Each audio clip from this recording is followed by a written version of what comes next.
Hello বন্ধুরা, সকলকে স্বাগত জানাই আমার চ্যানেল দ্য ডিভাইন ট্যারোতে। সবাই কেমন আছেন? হ্যাপি থাকবেন, পজিটিভ থাকবেন। জেন্ডার স্পেসিফিক রিডিং এটা একদম নয়। আমার ভিউয়ার্স মেল অথবা ফিমেল যে কেউ হতে পারে।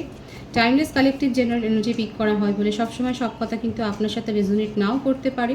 টাইমলেস হওয়ার জন্য আপনার সামনে যখন রিডিংটা আসবে আপনি এখান থেকে কোনো না কোনো গাইডেন্স কিন্তু পেয়ে যাবেন।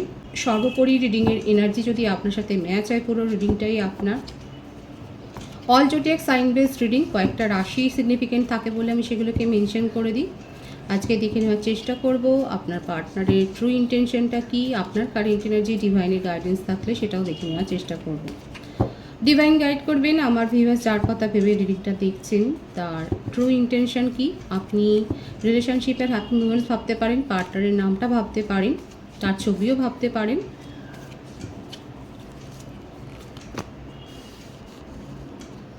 The Fool, the High Priestess, Seven of Pentacles, Queen of Cups,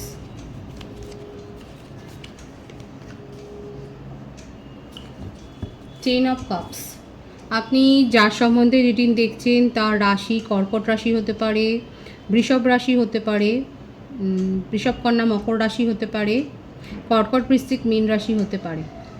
owner birth ডেটের মধ্যে 2, 11, 20, 7, 15, 25, 28, 10, 1, 30 থাকতে পারে। ওনার বার্থ মান্থ হতে পারে জানুয়ারি, ফেব্রুয়ারি, জুলাই, মে, অক্টোবর, নভেম্বর। এই মাসগুলো বেশি দেখা যাচ্ছে।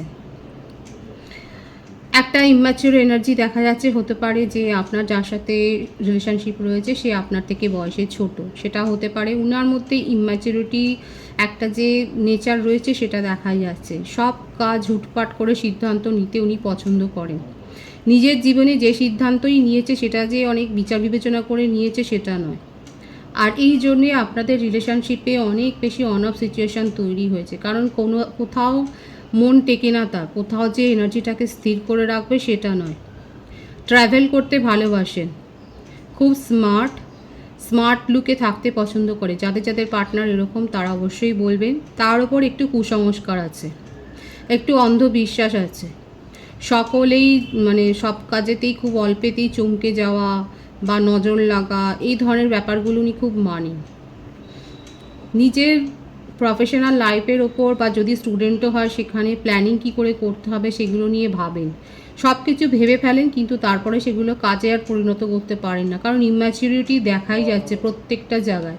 আর সেগুলো অ্যাকশানে পরিণত হয় না বলে দুঃখে ভেঙে পড়ে। আপনার সম্বন্ধে ভাবেন না যে তা নয়, আপনার সম্বন্ধে ভাবেন, আপনাকে মিস করেন, আপনাকে নিয়ে কোথাও যাওয়ার একটা প্ল্যানিংও উনি মনে মনে ভাবেন, কিন্তু সেগুলোকে অ্যাকশানে পরিণত করতে পারেন না, কারণ সেই ইম্যাচিউর এনার্জিটা এখানে কিন্তু দেখা যাচ্ছে। যাদের পার্টনার এরকম তারা অবশ্যই রেসপন্স করবেন, কমেন্টসে লিখবেন যে আপনার পার্টনার ভীষণ স্মার্ট থাকতে পছন্দ করেন, একটা বন্ধুবান্ধবদের মহলে একটা বেশ গুরুত্ব পেতে পছন্দ করেন। এটা লং ডিস্টেন্স রিলেশনশিপ হতে পারে কারো ক্ষেত্রে একে অপরকে আপনারা হয়তো চেনেন। সেক্ষেত্রে দেখা যাচ্ছে উনি নিজের গুরুত্বটা পেতে খুব পছন্দ করেন। আর অন্ধবিশ্বাসী, সব কিছু একটু কুসংস্কারাচ্ছন্ন রয়েছে, সব কিছুতে একটু অ্যাডভাইস নিতে উনি পছন্দও করেন।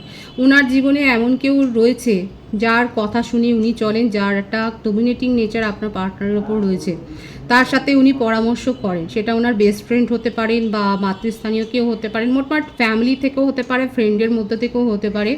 তার বয়সটা একটু বেশি, কিন্তু তার কাছ থেকে আপনার পার্টনার কিন্তু পরামর্শ নেন। আর এটাই দেখা যাচ্ছে সব কিছু প্ল্যান করেন কিন্তু সেই প্ল্যানটা ভেস্তে যায়, কারণ নিজের জন্য উদ্যোগ নিয়ে কিছু শুরু করে সেই মাঝখানে তার সেই উদ্যমটা শেষ হয়ে যায়, সে এনার্জিটা লস করে দেয়, এবং যার ফলে কোনো কাজকে উনি সিদ্ধ করতে পারেন না। আলটিমেট একটা সাকসেস ওনার জীবনে এই জন্যে আসে না। ওনার উপর ফ্যামিলির একটা প্রভাব রয়েছে, ফ্যামিলি কেন্দ্রিক, এবং আমি তো বললাম ইম্যাচিওর। সেক্ষেত্রে ফ্যামিলিকে টপকে কোনো কাজ করতে উনি পারেন না, এবং আপনার সাথে রিলেশনশিপে এসে ওনার মাঝে মাঝে মনে হয় উনি কি ঠিক করেছে, কারণ ফ্যামিলি পারসন। খুব কম জনের ক্ষেত্রে হতে পারে আপনার পার্টনার বিবাহিত, ম্যারিড, এবং তার চিলড্রেনও রয়েছে, সেটা দেখা যাচ্ছে খুব কম জনের ক্ষেত্রে। যদি আপনাদের মধ্যে কম কথা হয় বা সেপারেশনে থাকেন, তাহলে কিন্তু উনি প্ল্যান করছেন একটার পর একটা যে আপনার সাথে কিভাবে কমিউনিকেশনে আসবেন। কারণ নিজের মধ্যে ছটফটানি রয়েছে, কোনো ডিসিশান ঠিকভাবে নিতে পারেন না, কিন্তু সেগুলো এক্সিকিউটও করতে পারেন না। যে প্ল্যানগুলো করছেন সেগুলোকে এক্সিকিউট করার মতো ক্ষমতাও ওনার নেই, মানসিক ক্ষমতাটা নেই। সবটাই প্ল্যানে আছে, কি করবে ভেবে পাচ্ছে না। নিউ বিগিনিং কিন্তু করতে চান, আপনার সাথে রিলেশনশিপটা ঠিকভাবে শুরু করতে চান, কিন্তু কোনো দিন এখানে আপনি এই মানুষটার কাছ থেকে, যাদের যাদের পার্টনার এরকম, আপনারা কিন্তু সেইভাবে রেসপন্স পাননি। কারণ ওনার মধ্যে ভীষণ একটা ইম্যাচিউরিটি রয়েছে, এটা ওনার দুর্বলতা।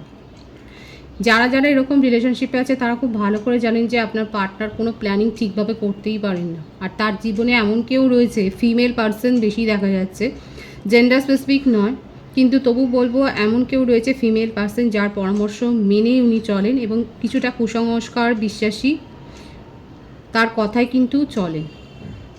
যদি উনি জব পার্সন হন, সেখানে কোনো মনিটারি সংক্রান্ত সমস্যায় পড়েছেন, ওনার বস হতে পারে বা এমন কারোর কাছ থেকে হয়তো উনি কথাও শুনেছে, কারণ ওনার বিরুদ্ধে কোনো অভিযোগও থাকতে পারে। একটা অর্থকরী সমস্যায় বা কোনো প্রজেক্টগত সমস্যা, মোটমাট কাজের কোনো সমস্যা হয়েছে। আর স্টুডেন্ট হলেও বলবো যে পড়াশোনার ক্ষেত্রে সঠিকভাবে প্ল্যানটা তার এক্সিকিউট হচ্ছে না, কিন্তু নিউ বিগিনিং করার ইচ্ছা আছে আপনার সাথে। মনে মনে ভাবছেন যে আপনার সাথে একটা নিউ বিগিনিং উনি করবেন। আপনার পার্টনার সাময়িকভাবে হয়তো অসুস্থ, বললাম তো ফ্যামিলিকে নিয়ে খুব ভাবেন, ফ্যামিলিতে ওনাকে নিয়ে আলোচনা হয়। উনি অসুস্থ এবং হয়তো ওষুধ খাচ্ছেন বা ডাক্তার দেখাচ্ছেন, সেটাও দেখা যাচ্ছে। নিজেকে ঠিক করার দিকে, সুস্থ করার দিকে নজরটা দেওয়ার চেষ্টা করছেন।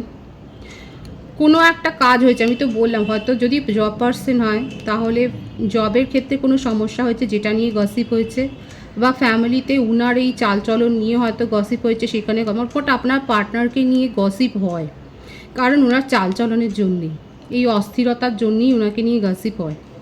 বন্ধুবান্ধব মহলে গসিপ হতে পারে, যদি কাজ করেন, যদি জব পার্সন হন সেখানে গসিপ হতে পারে। এই কথাগুলো শুনতে উনি আর পছন্দ করছেন না, এগুলো শুনে শুনে ক্লান্ত হয়ে গেছে। হতেও পারে লিটারেলি উনি অসুস্থ, ওষুধ খাচ্ছেন বা ডাক্তার দেখাচ্ছেন, সেটা হতে পারে।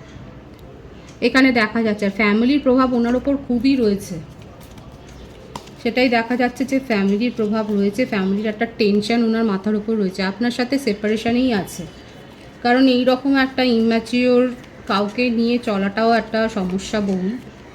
সেপারেশন আছে। এবার আপনার পার্টনারের মনে হচ্ছে ওনার হার্টব্রেক হয়েছে এবং সেই হার্টব্রেকটা আপনি করেছেন। উনি এটাই ভাবছেন যে আপনাদের সম্পর্কে তৃতীয় ব্যক্তি রয়েছে, যার জন্যে আপনি ওনাকে গুরুত্ব দেননি, এবং ওনার হার্টব্রেক সিচুয়েশন কোথাও না কোথাও উনি আপনাকে নিয়ে ইনসিকিউরিটি ফিলিংসে ভুগছেন, আপনাকে দায়ী করছে। বেশিরভাগ এনার্জির ক্ষেত্রে দেখা যাচ্ছে মোস্টলি এটা স্টুডেন্টদের ক্ষেত্রে হতে পারে, এবং হতে পারে যে যারা স্টুডেন্ট রয়েছে তারা যদি এখানে দেখেন তাহলে অবশ্যই বলবেন আপনাদের পরিচয় হয়তো কোনো এক্সকারশনে গিয়ে হয়েছে বা পিকনিকে গিয়ে হয়েছে বা এরকম কোনো একটা জায়গাতে হয়তো আপনাদের সাথে পরিচয় হয়েছে, এবং আপনার মূল অভিযোগ হচ্ছে আপনার পার্টনার আপনার সাথে ঠিক কাজ করেনি, আপনার হার্টব্রেক হয়েছে ওনার ব্যবহারে। ইনসিকিওর ফিল করছেন, উনি কী করবেন না করবেন সেগুলো ধারণা আপনার নেই। আপনার যেমন নেই, আপনার পার্টনারেরও সেটাই মনে হচ্ছে যে আপনি ওনার হার্টব্রেক করেছেন, এবং আপনিও যেমন ভাবছেন যে উনি কী করবেন, আপনার সেই বিষয়ে আপনার স্থিরতা নেই, উনিও ভাবছেন যে আপনি কী করবেন সেটা উনি বুঝতে পারছেন না, আপনার পরবর্তী পদক্ষেপ কী হবে সেটা উনি বুঝতে পারছেন না। কিন্তু হার্টব্রেক সিচুয়েশান এখানে দুতরফেই হয়েছে, সেপারেশন তো আছে, আর সেই ব্যাপারটা খুব একটা ভালোভাবে হয়নি, সেটার প্রভাবটা, নেগেটিভ প্রভাবটা আপনাদের দুজনের ওপরেই কিন্তু রয়েছে। তার ওপর হচ্ছে যে এখানে 444 অনেকে দেখছেন। দেখুন 444-এর একটা মিনিং হচ্ছে খুব গুরুত্বপূর্ণ, এটার মানেটা অবশ্যই দেখে নেবেন। যে একটা মিনিং আমি বলে দিচ্ছি, আপনারা যে সিদ্ধান্তই নিন ভাবনা চিন্তা করে নেবেন, কারণ ইলিউশনে থাকবেন না। হতে পারে একটা ঘটনাকে আপনি যেভাবে দেখছেন সেইভাবে নাও ঘটতে পারে, এখানে ইলিউশনটা ক্রিয়েট হয়। যদি সেই ঘটনাটা আপনাদের সম্পর্কে দূরত্ব তৈরি করে, তাহলে বলবো ভালোভাবে সেই ঘটনাটা বিচার করে তারপর সিদ্ধান্ত নেবেন। কারণ যে কোনো ক্ষেত্রে, আমি শুধু রিলেশনশিপে বলবো না, আপনাদের প্রফেশনাল লাইফেও যদি হয়, দৈনন্দিন জীবনেও যদি এরকম হয়, তাহলে সিদ্ধান্তটা ভালো করে ভাবনা চিন্তা করে নেবেন। কোনো রকম ইলিউশন যেন না থাকে, কোনো রকম যেন মিসলিড বা মিসগাইডেড যাতে না হন, সেই ব্যাপারটা স্থির করে নেবে। আপনার পার্টনারের মধ্যে অহেতুক জেদও দেখা যাচ্ছে, যেহেতু ইম্যাচুর একটা এনার্জি দিয়ে রিডিং শুরু হয়ে যায়, তার সেখানে দেখাই যাচ্ছে একটা একটা অনড় মনোভাব, যে শুনবো না তো শুনবো না কথা, এই একটা ব্যাপার। আর এই গোটা ধরে বসে আছেন যে আপনি ওনার হার্টব্রেক করেছেন, আপনি দায়ী এই রিলেশনশিপের দূরত্বটা তৈরি করার জন্য। এই দায়টা আপনাকেই দিচ্ছেন আপনার পার্টনার। মনের মধ্যে আছে নিউ বিগিনিং করার এনার্জি, কিন্তু রয়েছে একটা খুব বড় রয়েছে। বললাম তো, খুব জেদ আছে, ভীষণ জেদ রয়েছে, ম্যানিফেস্ট করছেন। প্রত্যেকটা রাশি এখানে কিন্তু এসে গেছে। তবে আপনার পার্টনার কিন্তু এটা ঠিক যে যেখানেই যান না কেন নিজের একটা ইম্প্যাক্ট কিন্তু সেখানে রাখেন, সেটাই দেখা যাচ্ছে যে ওনার প্রভাবটা কিন্তু পড়ে সেই জায়গায়। আপনার সাথে নিউ বিগিনিং করার ইচ্ছে আছে 16 ওনার মনের মধ্যে কিন্তু এইটাই রয়েছে যে আপনার সাথে নিউ বিগিনিং করবেন, এই সম্পর্কটাকে এগিয়ে নিয়ে যাবেন। যে সেপারেশন রয়েছে সেখান থেকে সম্পর্কটাকে নতুনভাবে শুরু করবেন, এটাই কিন্তু ওনার মনের ইচ্ছে। সেটা যদি ফ্রেন্ডশিপও হোক, মানে আপনি হয়তো হতে পারে যে একবারে অনড় যে ওনার সাথে আর কথাই বলবেন না বা কোনো রকম সম্পর্ক রাখবেন। এটা হতে পারে যে আমার বেশিরভাগ ভিউয়ার্স এটা ভাবছেন যে আপনার পার্টনারকে আপনি দ্বিতীয়বার সুযোগ দিতে চান না, কারণ ওনার কোনো সিদ্ধান্তের কোনো স্থিরতা নেই। কিন্তু আপনার পার্টনার আপনার সাথে নিউ বিগিনিং করতে চান, সেটা ফ্রেন্ডশিপ দিয়ে হোক বা যেভাবেই হোক, মোটমাট আপনাকে নিজের কন্ট্যাক্টে উনি রাখতে চান। এটাও কিন্তু ওনার একটা জেদি মনোভাব, যে না যেভাবেই হোক এই রিলেশনশিপটাকে উনি পুনরুদ্ধার করবেন। সুতরাং দেখা যাচ্ছে ওনার ট্রু ইন্টেনশনে এটাই দেখা যাচ্ছে, যতই যাই হোক, যতই ঝড় বয়ে যাক, উনি কিন্তু আপনার সাথে নিউ বিগিনিং করতে চান। আপনার কারেন্ট এনার্জিটা আমি দেখে নেব। 5 অফ কাপস, এখানে কিন্তু প্রত্যেকটা রাশি এসে গেছে। The chariot, 7 of cups, the tower. আমি তো বললাম এই জন্যই আপনার পার্টনার এরকমটা ভাবছে, আপনি পুরোপুরি এই রিলেশনশিপ থেকে মুভ অন করে গেছেন। এই রিলেশনশিপে থেকে আপনি অনেক দুঃখ ভোগ করেছেন, আপনি অনেক সাফার করেছেন। আপনার এটাই মনে হচ্ছে এই রিলেশনশিপে এসে আপনি কোনো উন্নতি হয়নি, আপনার লোই হয়েছে, আপনার সব খারাপ হয়েছে, আপনি সেটাই মনে করছেন। আপনার জীবনে চয়েস আছে, আপনি নিজের মধ্যে অনেক পরিবর্তন করেছেন, আপনার মধ্যে একটা সেলফ অ্যাওয়েকেনিং হয়েছে, আপনি নিজের মনের কথা শুনছেন এখন। আধ্যাত্মিকতার পথে অনেকে গেছেন, অনেকে হয়তো নিজের মধ্যে স্পিরিচুয়াল গ্রোটা করেছেন। আপনার কাছে চয়েস আছে। আমার ভিউয়ার্সের মধ্যে কেউ থাকতে পারে তারা হয়তো রিসেন্ট কোথাও ভ্রমণে যাওয়ার প্ল্যানিং করছেন, সমুদ্র তীরে বা পাহাড়ে। যারা যাচ্ছেন তারা অবশ্যই বলবেন। দেখা যাচ্ছে যে আপনারা কোথাও সপরিবারে যাওয়ার একটা প্ল্যান করছেন। আপনার তরফ থেকে আপনি রিলেশনশিপটাকে দি এন্ড একটা বোর্ড লাগিয়ে দিয়েছেন। এই রিলেশনশিপে নতুন করে কিছু পাওয়ার নেই, আপনার এটাই মনে হয়েছে। আপনি অনেক কষ্ট ভোগ করেছেন, আপনি এই রিলেশনশিপের আর কোনো পরিবর্তন চান না, নিজের জীবনে আপনি এগিয়ে যেতে চান। আর আপনার পার্টনারের হচ্ছে আপনার সাথে রিলেশনশিপটা কোনো না কোনোভাবে শুরু করবে। এখানে একটা টাগ অফ ওয়ার সিচুয়েশান দেখা যাচ্ছে। আপনার জীবনে যে চয়েস আছে, আপনি সেই চয়েসগুলো নিয়ে এখন ভাববেন বলেই সে কথাটাই ভাবছেন। আমার বেশিরভাগ ভিউয়ার্সরা মনে মনে এই রিলেশনশিপটাকে আর চাইছেন না। যারা যারা সমর্থন করছেন তারা অবশ্যই বলবেন নিজের জীবনে আপনারা এগিয়ে যাওয়াটাকেই প্রেফার করছেন। কেউ কি ওয়েট করছে, কারোর মধ্যে কি ওয়েটিং এনার্জি, কারণ বেশিরভাগের ক্ষেত্রে কালেকটিভ এনার্জিতে এটাই এসছে, আপনারা এই রিলেশনশিপে থাকাকে আর প্রায়োরিটি দিচ্ছেন না, আপনি নিজের জীবনে এগিয়ে যাওয়াটাকে প্রেফার করছেন। কেউ কি ওয়েট করছে, কারোর মধ্যে কি ওয়েটিং এনার্জি আছে। খুব কম জনের ক্ষেত্রে দেখা যাচ্ছে এই রিলেশনশিপটা নিয়ে আপনারা ভাবছেন, রিলেশনশিপটাকে স্টেবিলিটি দিতে চান, এবং আপনার মনে হচ্ছে আপনি নিজেকে দায়ী করছেন। এটা অবশ্যই করবেন না দায়ী, আপনার মনে হচ্ছে এই দূরত্বটা তৈরি হওয়াতে আপনারও একটা দায়ভার রয়েছে। আপনার পার্সন তো দায়ী করছি, যে সিচুয়েশনই হোক আপনি দায়ী আছেন, কিন্তু এখানে উনার দায়ভারটা অনেক বেশি। আমার ভিউয়ার্সের মধ্যে খুব কমজনই আছে যারা এই দায়টা নিচ্ছেন, যে হ্যাঁ আপনি যদি চাইতেন, কারণ আপনি খুব ভালো করে জানেন ওনার ছেলে মানুষই রয়েছে, এবং আপনার মনে হচ্ছে যে আপনি যদি আরেকটু সামাল দিতেন তাহলে এই রিলেশনশিপটা স্টেবল হতো। যারা যারা এরকমটা ভাবছেন তারা অবশ্যই বলবেন। তারা মনে করছেন যে আপনার পার্টনারের ছেলে মানুষকে আপনি কন্ট্রোল করতে পারতেন, কিন্তু আপনি সেটা চেষ্টা করেননি।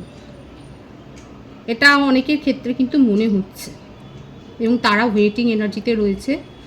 আর বেশিরভাগের ক্ষেত্রে আপনারা ওয়েটিং এনার্জিতে নেই, আপনারা নিজের জীবনে এগিয়ে যাওয়াটাকে প্রেফার করছেন। খুব ভালো মিক্স একটা এনার্জি দেখা যাচ্ছে। যে ভিউয়ার্সের এরকম এনার্জি আছে, যাদের তারা অবশ্যই কমেন্ট সেকশানে লিখবেন। অনেক নতুন নতুন কিন্তু এনার্জি তথ্য এখানে কিন্তু বেরিয়ে আসছে, আপনারা এগুলোকে শেয়ার করবেন যাতে অন্য ভিউয়ার্সরাও এগুলো জানতে পারে। আর আমি কিন্তু এখন লাইভেও আসছি, আমি নির্দিষ্ট সময় একটা করে নেবো, আমার পক্ষে একটু অসুবিধা হয়ে যায় বলে নির্দিষ্ট সময় হয় না। আমি লাইভে, আপনারাই বলুন যে কোন সময়টা আসলে পরে আপনাদের পক্ষেও সুবিধা হবে, আমি সেই সময়টা তাহলে প্রেফার করব। আপনারা যারা শুনছেন এই রিডিং তারা অবশ্যই আমাকে সাজেস্ট করবেন যে কোন সময়টাতে আমি লাইভে আসলে আপনারা থাকবেন বা আপনাদের পক্ষেও সুবিধা হবে। সুতরাং এখানে যে মিক্স এনার্জিটা এসছে আমি কিন্তু খুব ক্লিয়ার বলেছি, আর রিডিংটা একটু শেয়ার করবেন, কারণ অনেক নতুন এনার্জি কিন্তু এখানে এসছে, অনেক ইনফরমেশান এখানে পাওয়া গেছে। ডিভাইনের গাইডেন্সটা দেখে নেব। ভীষণ সুন্দর আছে ডিভাইনের গাইডেন্স। পজিটিভিটিটাকে ক্লেম করবেন, গ্র্যাটিটিউড শো করবেন। ডিভাইন কিন্তু বলছে আপনার জীবনে success, good news, everything, abundance, এবং যে যা আপনার সাথে অন্যায় করেছে সে তার কর্মাটাও রিটার্ন পাবে, সে তার ফল ভোগ করবে। এই পজিটিভিটিটা ক্লেম করবেন এবং এটাকে স্প্রেড করবেন। ভালো কাজ স্প্রেড করলেও কিন্তু সেটার একটা গুড কার্মা রিসিভ হয়। এখানে দেখা যাচ্ছে আপনি কিন্তু আপনার জীবনে সুফলটাই পাবেন, সাকসেস আসছে আপনার জীবনে, আলটিমেট অ্যাবেন্ডেন্স আসছে। ভীষণ পজিটিভ আছে এনার্জিটাকে অবশ্যই ক্লেম করবে। আপনার বার্থডেটের মধ্যে 5, 8, 6, 7 বেশি থাকতে পারে, 16, 25, 1, 28 এগুলো বেশি থাকতে পারে। আপনার বার্থ মান্থ হতে পারে জানুয়ারি, ফেব্রুয়ারি, আগস্ট, জুলাই, জুন, মে, এই মাসগুলো বেশি দেখা যাচ্ছে। খুব পজিটিভ আছে এনার্জি, এটাকে অবশ্যই ক্লেম করবেন। ডিভাইনকে গ্র্যাটিটিউড শো করুন। রিডিংয়ের এনার্জি যাদের সাথে ম্যাচ হয়েছে তারা রিডিংটা লাইক করে এনার্জি অবশ্যই এক্সচেঞ্জ করে দেবেন, যেটা ভীষণভাবে জরুরি। নতুন ভিউয়ার্সকে জানাই আমার চ্যানেলে অনেক অনেক স্বাগত এবং শুভেচ্ছা। যারা রয়েছেন তাদেরকে অনেক ভালোবাসা। আপনাদের ভালোবাসায় সহযোগিতায় পরিবারকে বৃহত্তর করে তুলুন। রিডিংটা একটু শেয়ার করে দেবেন, চ্যানেলটা সাবস্ক্রাইব করে দেবেন। সবাই ভীষণ ভীষণ ভালো থাকবেন।